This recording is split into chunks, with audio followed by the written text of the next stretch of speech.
Olha só, gente boa de Deus. Meu texto hoje é Romanos 8, um versículo apenas, o verso 1. E eu quero falar sobre isso. De que condenação Jesus nos salva? Porque tem muita gente que fala em salvação. Você entra aí nas igrejas, tudo é salvação, mas ninguém é salvo de nada. Continua todo mundo mal. Salvação de quê? Salvação como passaporte para o céu? Se a salvação de Jesus é só um passaporte de vacinação para você entrar nesse céu cristão, mas que não tem nenhum tipo de benefício para a vida aqui na terra, no chão, enquanto a gente caminha na vida, então que salvação é essa? Essa foi a pergunta que vários filósofos no passado fizeram aos cristãos e aos clérigos e aos religiosos, quando eles falavam em salvação. E eles diziam, salvação de quê? Que perdição? E aí eles diziam, perdição eterna, perdição do inferno. E aí eles dizem, mas escuta, esse negócio não serve para ajudar a viver na Terra, para trazer vida, consciência, luz, paz, amor, respeito, não serve para cá? A gente é salvo para ficar pior ainda na Terra? Por que pior ainda? Por causa da arrogância, da presunção, da salvação.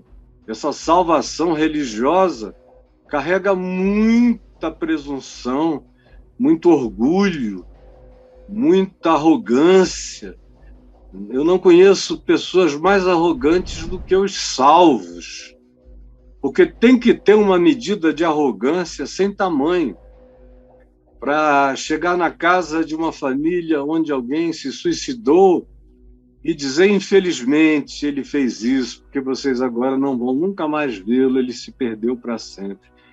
É preciso ter uma arrogância perversa e uma perversidade arrogante para dizer isso para um ser humano, ou para um pai, uma mãe que chegam chorando, sem instrução, sem conhecimento, dizendo, a minha filha me confessou que é lésbica, ou meu filho me disse que é gay, ou isso, aquilo, aquilo outro. E aí a pessoa entra em crise, vai correndo procurar o pastor, chega lá, o pastor diz, olha, se ela ou ele não se converterem e não experimentarem a cura gay, ou a cura lésbica, ou a cura de qualquer que seja a variação de gênero, eu lamento dizer, ou ela estarão perdidos. E aí o pai e a mãe entram em desespero, chegam em casa, querem fazer isso à força, acabam entrando em guerras, em estado de milícia familiar, até que alguém espirra, e quem espirra geralmente é a filha, o filho, que são expulsos, que vão embora, porque os pais são aconselhados a não ficarem com eles nem em casa para não se tornarem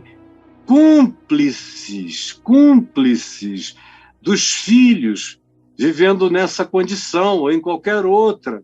Fazem isso do mesmo modo com todos, com um garoto drogado. E aí, olha, a porta está aberta para o diabo entrar. Ou esse menino fecha a porta ou a família inteira vai padecer. Aí começa a opressão em cima do garoto e o que era uma fase se transforma muitas vezes num modo de vida para sempre e gera tanta raiva que altera a atitude da pessoa em relação às outras. Ou então, salvação de quê? De quê? Aí a resposta teológica é salvação da culpa. Aí a gente pode perguntar, mas qual culpa? A resposta teológica é da culpa de Adão e Eva.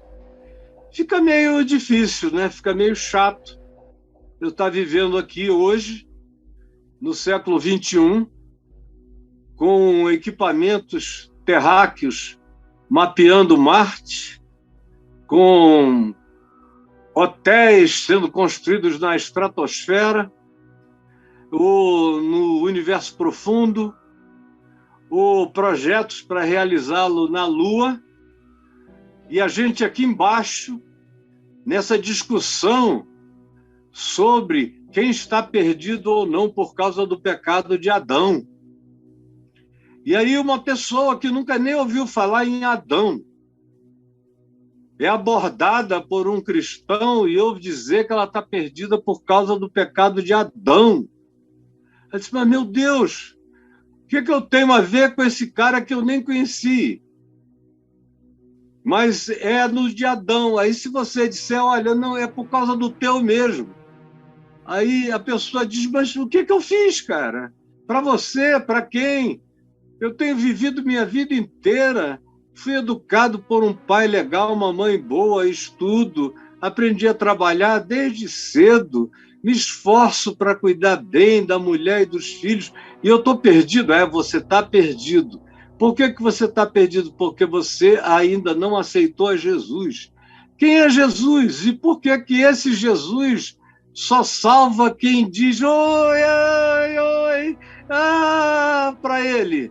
Ele é tão ruim assim, ele é tão mal-humorado assim, que ele é capaz de botar no inferno quem nunca soube dele, e mesmo quem soube dele achou interessante e tal, mas tinha apegos culturais, familiares, afetivos, de outra natureza, e não se tornou alguém como você. E por causa disso, essa pessoa pergunta, eu estou perdido porque eu não sou igual a você? Paulo diz aqui, em Romanos 8, no verso 1, algo poderoso que eu nunca vi escrito em nenhum documento antigo, nem dos sumérios, você não encontra nos tablets mesopotâmicos, você não encontra nos hieroglifos, nem encontra também nos petróglifos, não encontra nos textos dos filósofos clássicos, não encontra em nenhum lugar em volta de nenhuma cultura humana essa afirmação que brota aqui agora, chamando para o espaço, para o tempo, para hoje, para já. Agora é uma consciência que Paulo crê que antes não se tinha, e não se tinha mesmo, porque não havia essa conversa, não havia esse tema. Antigamente, e você lê isso, por exemplo, para não citar a literatura universal, mas ficando só na literatura do Velho Testamento, não indo nem na mitologia grega, onde isso também está dividido do mesmo modo, a tal ponto que os apóstolos, como Pedro, utilizaram as palavras da cosmogenia, da mitologia grega, para dar nome às dimensões de natureza escatológica, do chamado estado intermediário, do que acontece entre a morte física e o depois. Tudo tem nomenclatura grega, é o Hades, é o Tártaros, são os Elísios, o paraíso. Todo mundo se serve de imagens semelhantes. E os judeus também se serviram disso, com até menos ênfase no Velho Testamento, mas era mais simples separar. Porque no Velho Testamento a separação entre os justos e os injustos, os sensatos e os insensatos, os prudentes e os enlouquecidos. O Novo Testamento separava o sábio do tolo, mas não entrava em escatologias. A vida de ambos era para ser celebrada aqui, debaixo do sol. Debaixo do sol você podia viver uma vida salva, de maldades, de encrencas, de confusões, de brigas, de assassinatos, de violência. Você poderia escolher uma vida diferente dessa, que fosse de paz, de tranquilidade, de prudência, de respeito. Essa é a perspectiva, é a escatologia cotidiana do Velho Testamento, é a prática humana, todos os dias, onde você se salva da loucura a cada dia. Mas não havia uma escatologia de céu e de inferno. Não havia nenhuma tentativa de fazer a dor humana se transformar numa coisa longitudinal, sem fim. Não se conhecia isso. Foi quando Jesus começou a falar e falou de inferno eterno e falou de vida eterna, de vida e de morte eterna, é que esse assunto iniciou e a má compreensão dele se estabeleceu desde o início. Porque para as pessoas que ouviram falar em vida eterna, quando ouviam falar em morte, imaginavam a mesma coisa, porque eles pensavam em vida eterna praticamente como uma imortalidade glorificada. O cara morria, mas não acabava, ele ganhava uma natureza superior e continuava para sempre. Mas como quem assistia de cima o rolar dessa história louca aqui embaixo, no espaço-tempo, era só um andar superior para sempre e bem-aventurado, dependendo dos méritos do seu ranqueamento e do seu galardão.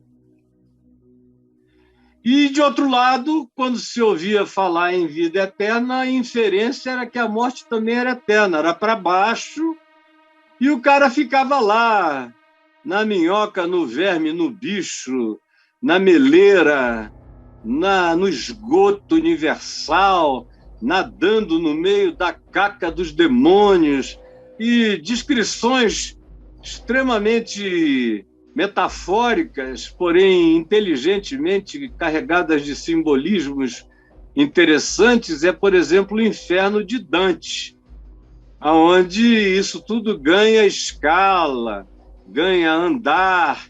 É como o filme O Poço. Depende do teu nível, vai piorando e não tem fundo. Fica cada vez pior. Então, a vida eterna criou esse inferno longitudinal.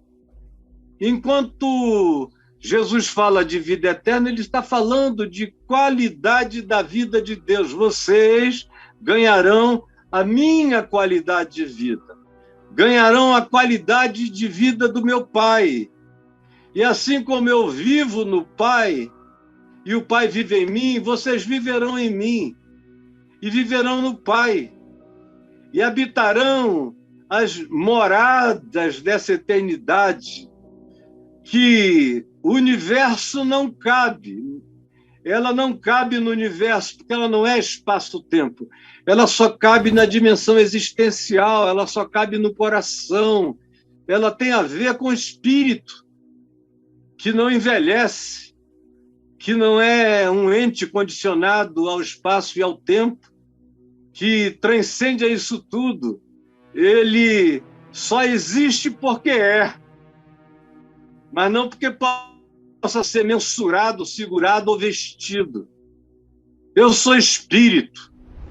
Por isso, a vida que chega até mim, que me acomete com qualidade eterna, é essa vida que carrega a qualidade da vida de Jesus. Eu estou caminhando de modo que eu sou salvo para ir sendo salvo até ser completamente salvo. Salvação é algo que acontece como uma posse de fé, onde a questão da morte, do medo, do pecado, da culpa, da condenação, são removidas da sua vida, onde as acumulações traumáticas de todas as religiões e morais humanas são substituídas pela graça de Deus no coração, E a gente é salvo do trauma mais antigo dos humanos, que é o trauma do medo da morte, que é o trauma da morte e que é o trauma de não ter entendido o significado da vida e aquela angústia de estar passando aqui por debaixo do sol sem nenhum sentido para ser. Isso carrega muita culpa, independentemente de qual seja a sua divindade.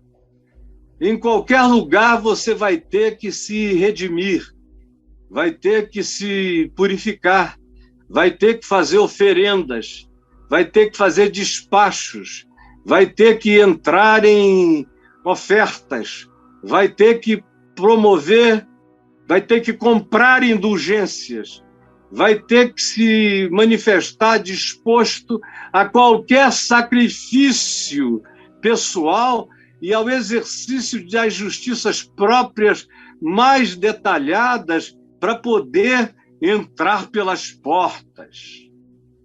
E aí, isso só não dá em poste de ferro, esse medo.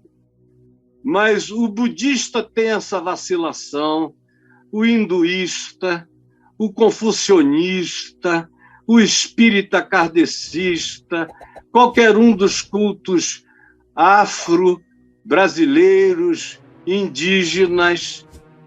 O cristianismo é assim, o islamismo é assim, até o judaísmo, que é menos pintado de inferno, mas também reserva. Pergunte a qualquer judeu aonde Hitler está, que sem dúvida é no inferno mesmo, ou qualquer outro, ou todos os que estiveram com ele, ou todos os que fizeram maldade aos judeus, eles vão dizer estão no inferno. Eu ouço lá toda hora. Aparentemente só judeu não vai para o inferno, segundo eles próprios, como também segundo os islâmicos e segundo os cristãos.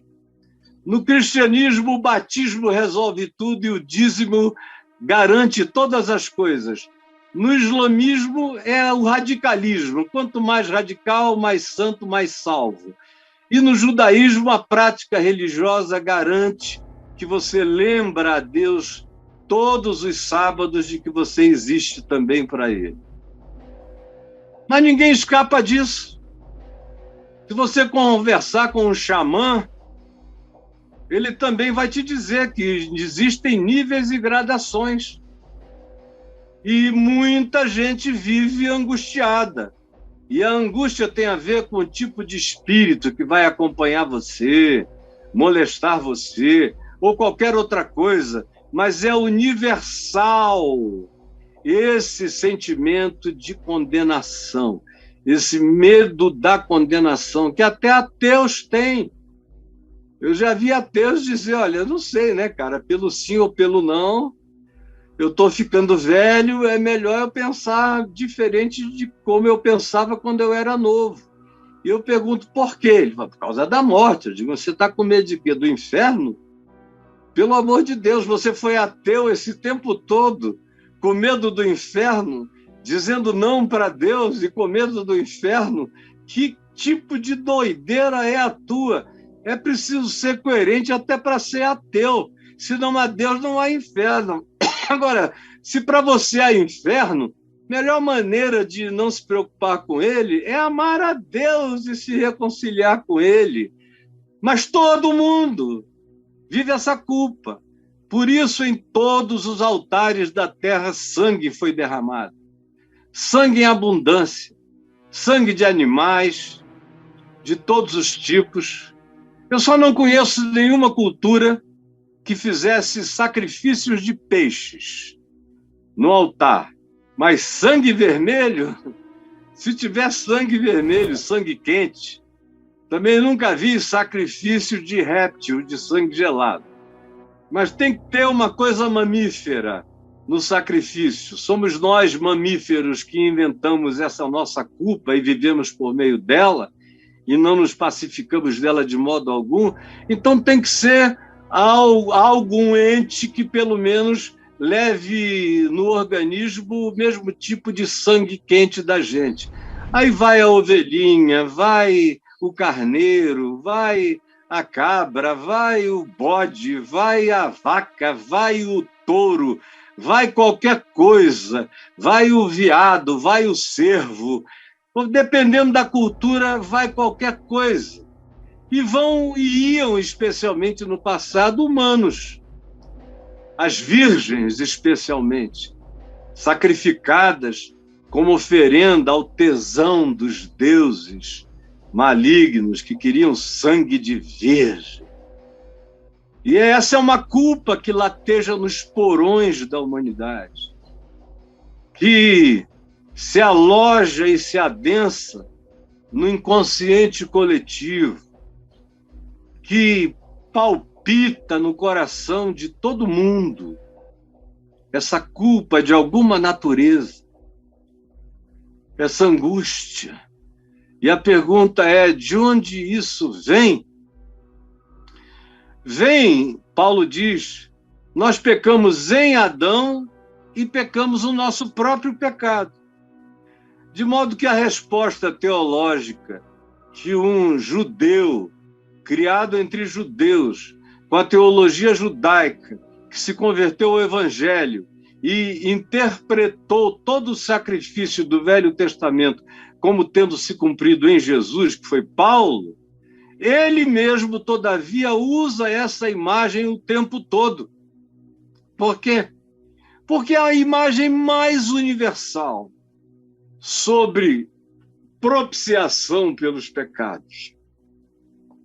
O Inca entendia, o Maia, o Azteca, o egípcio, o grego, o celta, todos os bárbaros entendiam porque eles praticavam oferendas pela culpa, oferenda de gratidão, matando animais, ou a oferenda de pedido de sorte, de boa aventura, antes de sair para uma guerra, para um duelo.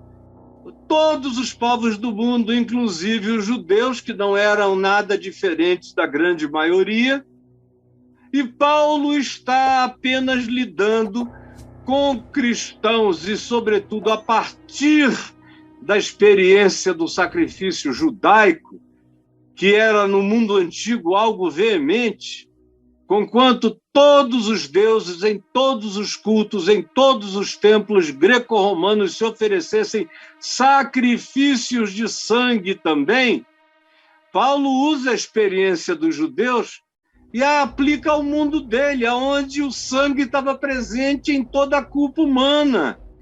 E sem derramamento de sangue, como dizia o Velho Testamento e dizia também a antropologia da cultura humana, não haveria remissão de pecados. Então, Paulo, claro que sabe que não é o líquido que se derramou do corpo de Jesus, que é o sangue. Não é o líquido. É a vida, é a entrega, é a oferta em favor de tudo e de todos. É aquele que antes de haver criação já tinha se entregue em amor como cobertura por todo o pecado da criação universal. E aí se usa a imagem judaica do cordeiro imolado antes da fundação do mundo.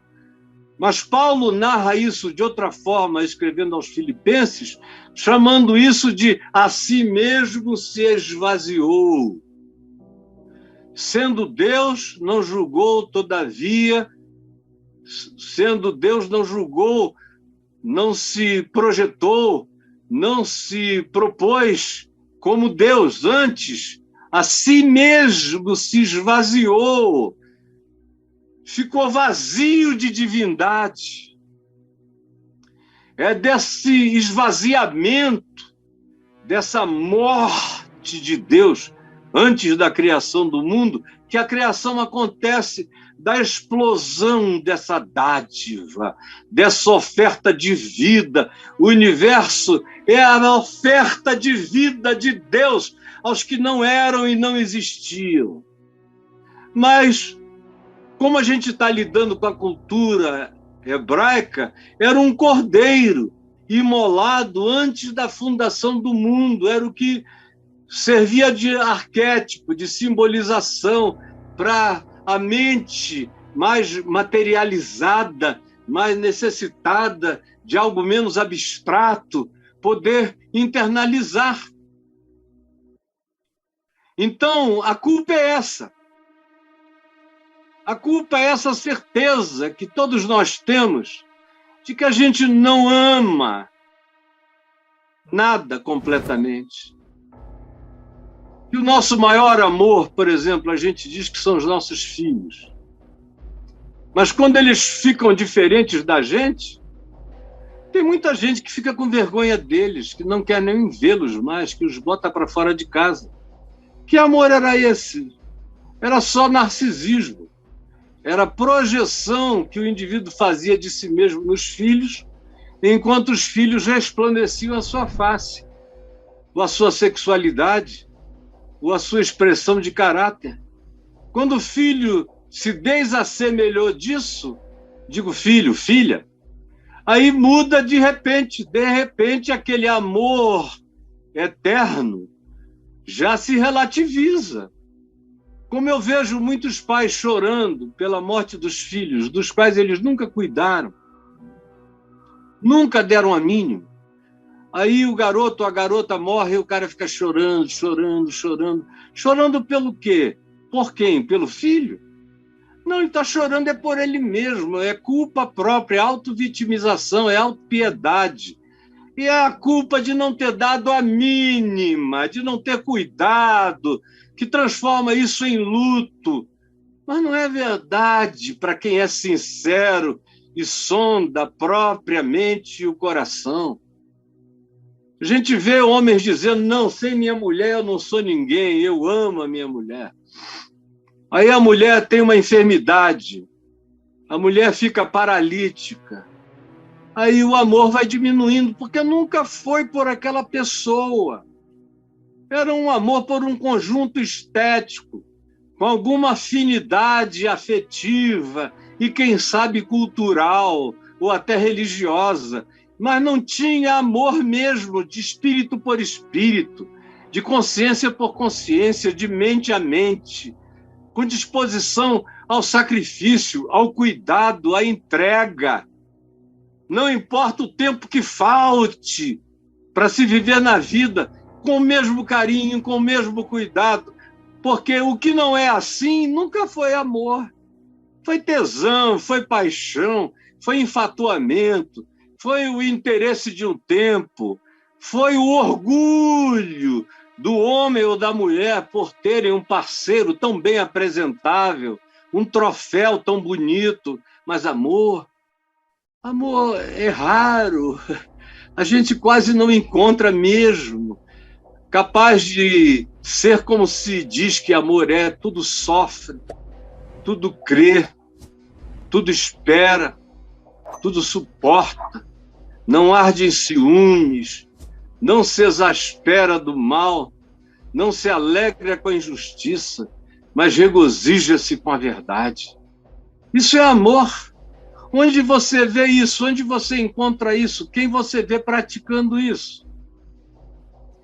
Como a gente sabe da nossa dívida? Como eu vejo pessoas que oram o Pai Nosso e dizem, desavergonhada, perdoa os nossos pecados, assim como nós perdoamos aqueles que nos devem ou que pecam contra nós. Mas são as mesmas pessoas que praticam olho por olho, dente por dente, e que orgulhosamente dizem que agora elas passam pente fino, para não deixar passar nenhum piolho teu sem acusação. Isso é amor? Que amor? Que não sobrevive ao menor que seja a imposição ou a qualquer que seja a situação de constatação da nossa própria relatividade. Ou é o fato de que a gente sabe que não é sincero. Todo mundo sabe, mesmo os que eu conheço que se dizem mais sinceros, são sinceros, muitas vezes porque são cara de pau, porque têm coragem de contar as piores coisas que fizeram. Porque, no fundo, sentem um orgulho e contam. Mas não tem sinceridade para dizer para a esposa que não aguenta e que vai embora. Não tem coragem de dizer a um filho, a uma filha que o amam. Não tem nenhum tipo de sinceridade contínua para com amigos. É por isso que amizades, em geral, são tão poucas quando existem e duram tão curto quando são amizades de paixão, que eu vejo muito gente que fica 1 ano, 2 anos grudada, aí de repente rompem, divorciam a amizade eternamente, não querem mais nem ouvir falar. E se souberem que você conversa com a pessoa que agora elas odeiam, elas ficam com raiva de você. E as ama intensamente, ama elas, mas elas só aceitam teu amor se você se tornar inimigo do que elas não gostam. Isso é amor? De onde vem essa condenação? Vem da inveja que está latente no coração. Inveja. A gente tem um poder de invejar que nós nem imaginamos. Eu vejo filhos com inveja dos pais. E eu não estou entrando no clichê freudiano, pelo amor de Deus, vamos simplificar. Filho com inveja do pai. Um pai mais velho, mais forte do que ele, ou mais bem-sucedido do que ele, ou mais bonito do que ele, ou mais bem relacionado do que ele. Inveja, que acaba virando, é impossível a inveja não se transformar em amargura, e é impossível a amargura não se transformar em raiva, e a raiva em iras, e a ira em ódio. É uma questão de tempo e prazo, só isso. De onde vem essa certeza de condenação que a gente tem? Vem da nossa falta de solidariedade. Nós, os politicamente mais corretos e supostamente preocupados com o pobre, com os pobres, são extremamente seletivos, porque eles só conseguem, no máximo, se preocupar com uma categoria, a dos pobres. E não é nem porque eles estejam lá com a mão na massa, é porque, na teoria, gente que quer passar por socialmente boa diz que se importa com a pobreza e com os pobres. Mas, fazendo assim, muitos deles odeiam quem tem mais, e aí, em nome dos pobres, ficam com raiva, com ódio e com inveja dos ricos, batizada por um outro nome, que não é inveja. De onde vem essa condenação? Se não das nossas certezas de ingratidão. Eu vejo gente perdendo a memória porque não quer se lembrar do quão já foi beneficiado por aqueles em relação aos quais eles não têm mais prazer agora, em relação aos quais eles desenvolveram sentimentos ruins, até por uma razão. Nossa maldade é tão grande que até para ajudar a gente ajuda preocupado, porque há pessoas que quanto mais ajudadas são, mais desenvolvem um espírito antitético contra o ajudador. Elas se dizem humilhadas. Parece que quem está socorrendo está querendo humilhar a pessoa, só porque pode ajudar e está ajudando. Então, eu que passei a vida fazendo isso, já sofri todo tipo de retaliação daqueles a quem eu mais ajudei. Aliás, alguns dos que eu mais ajudei foram os que mais me retalharam na vida de maneira perversa, sem dizer nada. A nossa condenação, de onde é que vem? Ela vem do fato de que nós não sabemos nem receber graça. A gente não aceita a graça. A gente quer devolver, a gente quer fazer barganha, a gente quer que seja um toma lá da cá. Que chegue e Deus diga, tá, eu recebo o que você me deu, para você chegar, voltar e dizer, agora é a tua vez de fazer o que eu estou pedindo. Tudo business as usual. E o teu espírito sabe que isso é torpe, porque Deus não é teu colega de fuxico na esquina, tua alma sabe, tua mente sabe, e eu podia falar eternamente aqui. Condenação por causa da língua falsa, língua mexeriqueira, língua peçonhenta, língua envenenadora, língua incendiadora, língua perversa, língua que se compraz no diabolos, na divisão entre os irmãos, entre as pessoas, entre os amigos. Ah, como nós somos ruins e não percebemos. Você fica pensando que são os 10 mandamentos o seu problema? Aquilo ali, cara, dá para tirar de letra. Muitos fariseus nunca pecaram física e historicamente aqueles pecados. Nunca adoraram um ídolo, cultuaram a Deus nos sábados, honraram pai e mãe, muitos deles, com os seus bens, com os seus recursos, nunca adulteraram, nunca foram dar um falso testemunho numa corte. Muita gente que nunca fez nada disso. Provavelmente todos tenham cobiçado a mulher ou o homem de alguém ou alguma coisa de alguém, porque da cobiça ninguém escapa. Mas dos 9 primeiros, que são todos de natureza subjetiva, mas com mensurabilidade também objetiva, tem gente que deixa para lá a subjetividade e se gloria no sepulcro caiado, do lado de fora, sem reconhecer que a rapina habita o coração. Mas aquilo ali, do lado de fora, é brincadeira. É o evangelho que começa a dizer, olha para o coração, olha para o teu coração. Do lado de fora pode ser que você seja um manequim moral, mas do lado de dentro pode ser que você seja a própria putrefação em pessoa. Tua língua, teus pensamentos, tuas conspirações, os pensamentos ruins. Você aceitaria transformar seus pensamentos numa vocalização em rede nacional, em algo ao vivo para todo mundo ouvir? Não os pensamentos que você fabrica, os clichês que você usa ali, mas o que você está pensando o dia inteiro. A maioria não consegue fazer isso, mas nem de longe.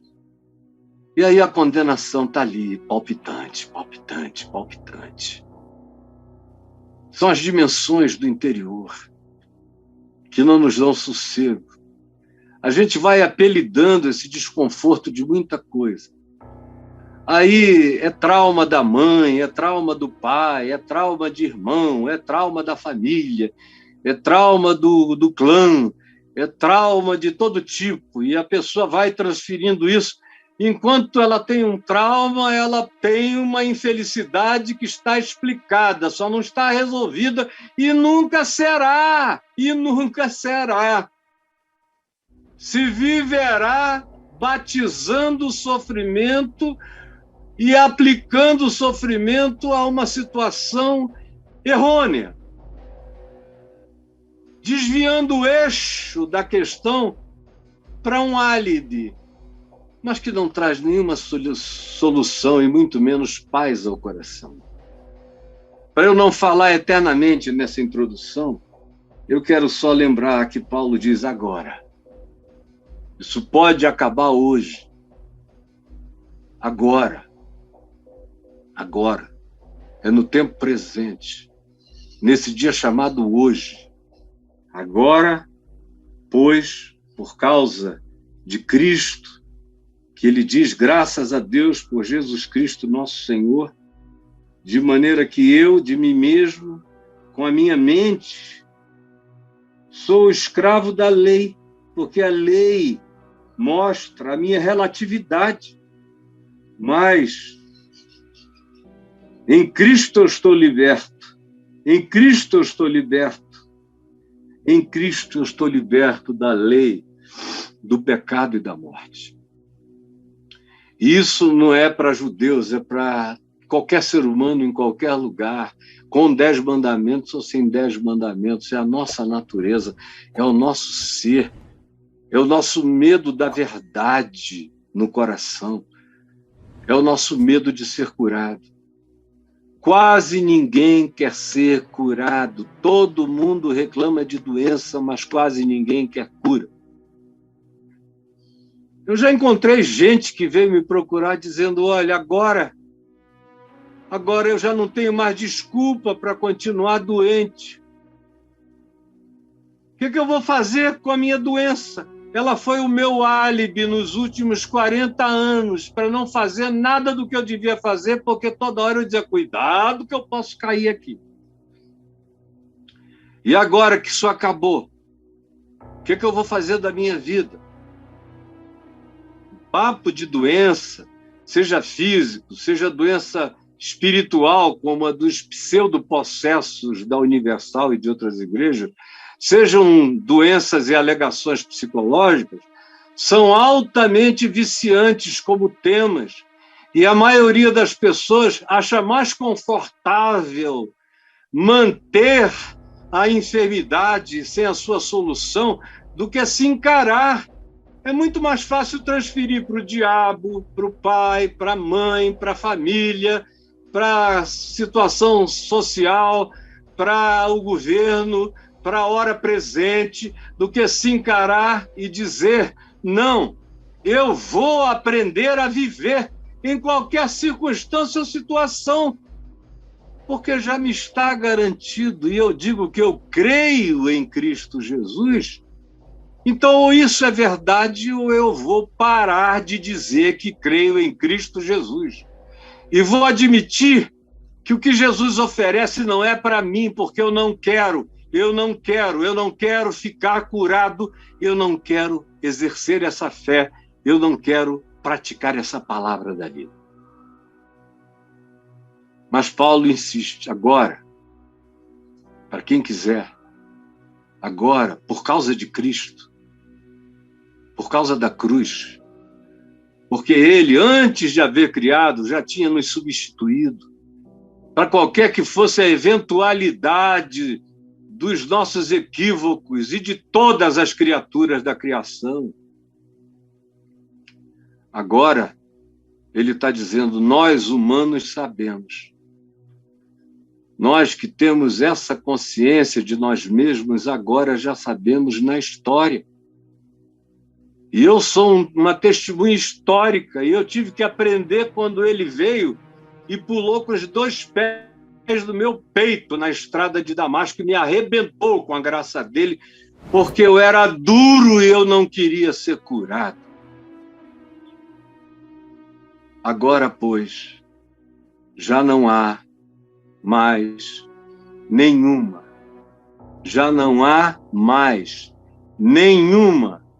condenação para os que estão em Cristo Jesus, o nosso Senhor. Está pago, está consumado, está feito.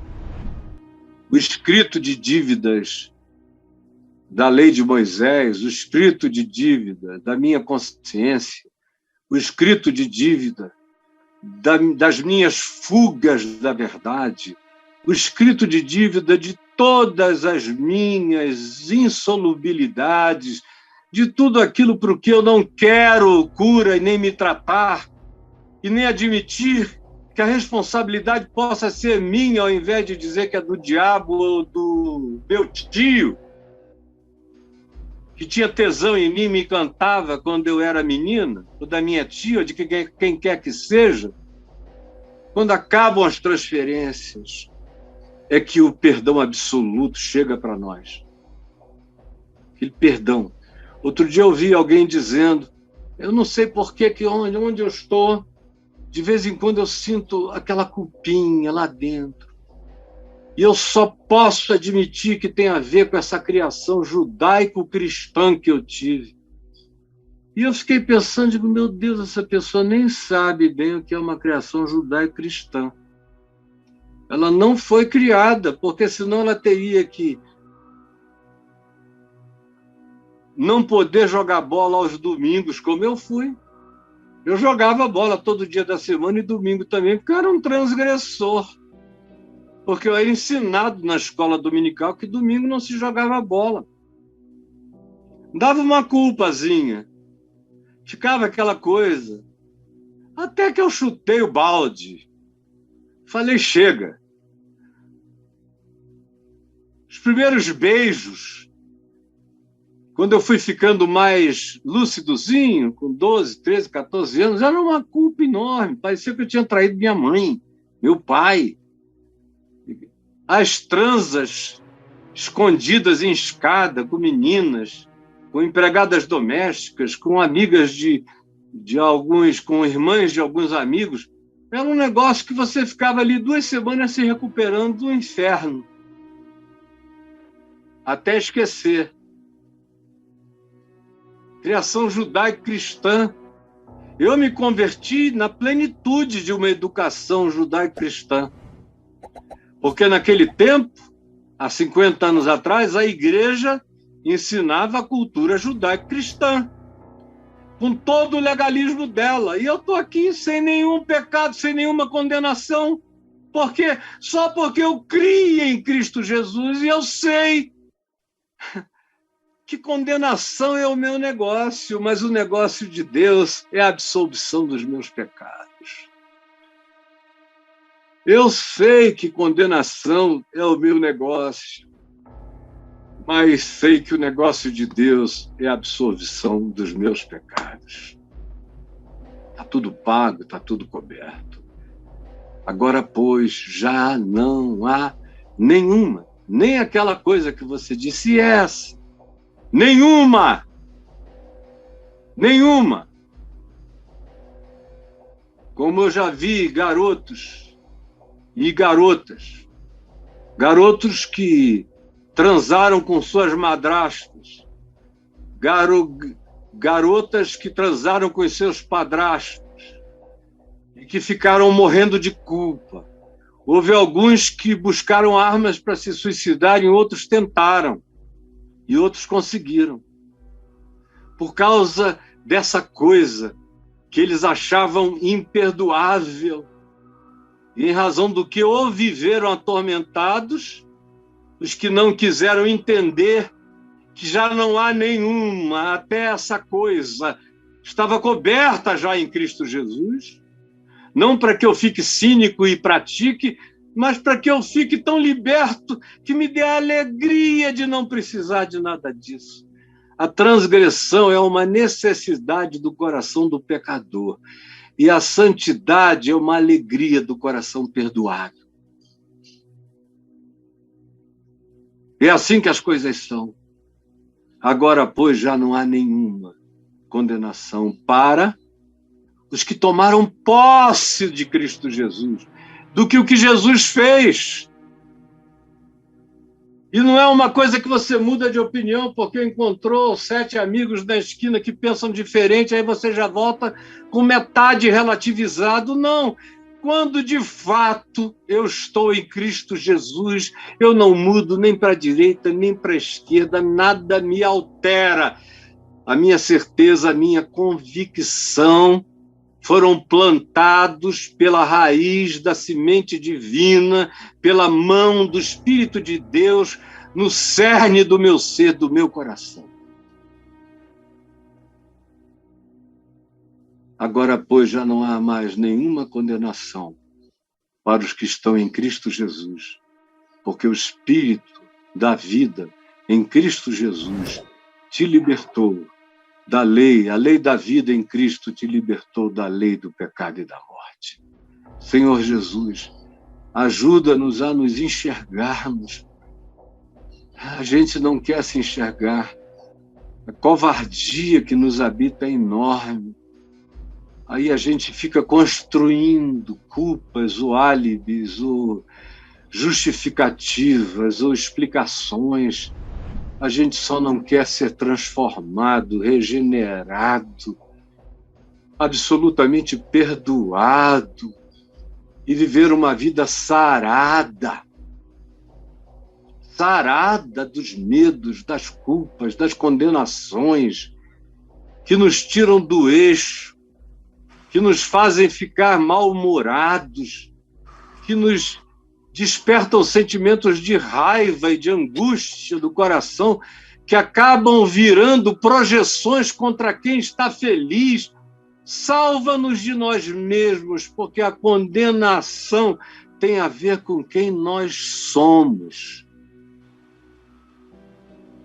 Nós, em Cristo, podemos ficar livres de quem nós somos, não porque nos tornemos perfeitos, mas porque aperfeiçoados e justificados pela fé no que Jesus já fez e cobriu em nosso favor, o nosso coração entra na paz, e é na paz que a gente pode viver o teu amor em santidade e alegria. Permite-nos compreender isso.